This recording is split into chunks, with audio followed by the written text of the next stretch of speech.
የምዕራባውያንን የፋይናንስ ስርዓት ወይም ስዊፍት የበላይነትን ለመስበርና በውጭ የፖለቲካ ተጽዕኖዎች የሚመጣን የኢኮኖሚ ጫና ለመመከት ኢትዮጵያ በራሷ ሙሉ ቁጥጥር ስር የሚውል ዲጂታል የውጭ ምንዛሬ መላኪያ በይፋ ስራ አስጀመረች።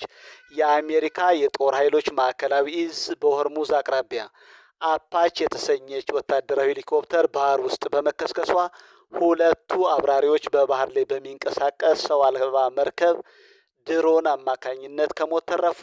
ሰኞ ዕለት የሊባኖስ ጤና ሚኒስትር በደቡባዊ ሊባኖስ በተፈጸመ የአየር ድብደባ ቢያንስ 14 ሰዎች መገደላቸውን አስታወቀ። የተባበሩት መንግስታት ዋና ጸሐፊ በመካከለኛው ምስራቅ ግጭት እንዲቆም ጥሪ ያቀረቡ።